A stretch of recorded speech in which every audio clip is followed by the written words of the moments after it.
Tourmaline. Tourmaline. Tourmaline.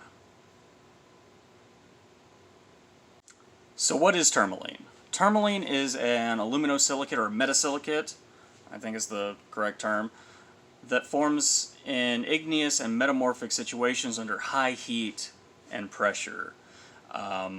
It usually has like a hexagonal crystalline structure. This is a really good example of one. This is from the Chia mine in Brazil.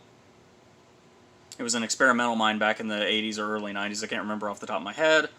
And it was abandoned, but somebody went back in, and happy days. Tourmaline has a pretty interesting history. It comes in a variety of colors, actually almost the full spectrum.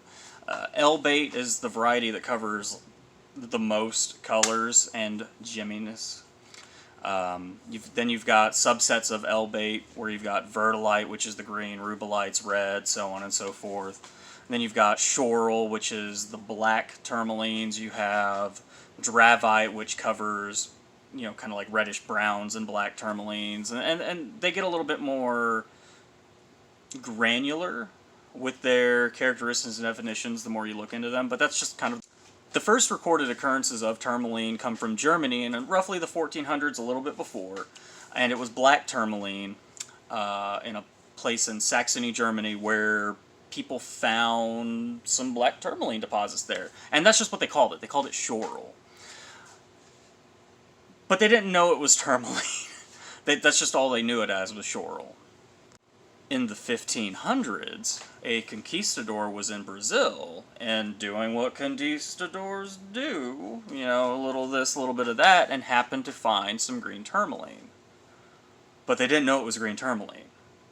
He just assumed it was an emerald. And that mineralogical fallacy made its way all the way to the 1800s. Everybody just assumed that all the green tourmaline coming from Brazil was, in fact, emerald. In the 1800s, mineralogists, you know, corrected that and realized that it was its own species of mineral. Rather, tourmaline started to reach a point of popularity. In 1876, a mineralogist named, I believe, George Kunz, sold some green tourmaline to Tiffany & Co., and the rest is history from there. You know, people just started eating it up once it started making its way into jewelry and other pieces. People started eating it up. In 1890, tourmaline was found in California, and it turns out that the Native Americans were using colorful tourmaline stones as gifts for grave sites. Little interesting fact of history. From about 1900 on, the Chinese markets really just ate into tourmaline. They loved it.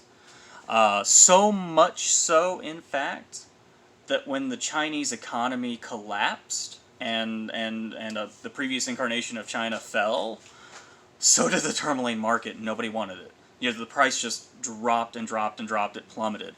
And it wasn't until recently, back in the 80s and 90s, with new Brazilian claims being found and new claims being found in California and Afghanistan and other places, that it started to reach a point of popularity again. But here's a fun example.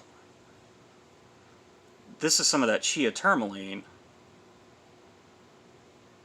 Yeah, boy. Come on, you can do it, brain.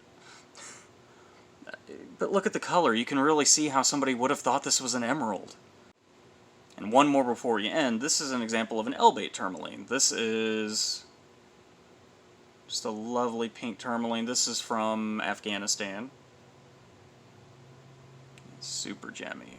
This is not okay. This needs to stop now. We're gonna make this work. We're gonna make this work. Nope. Okay, maybe not.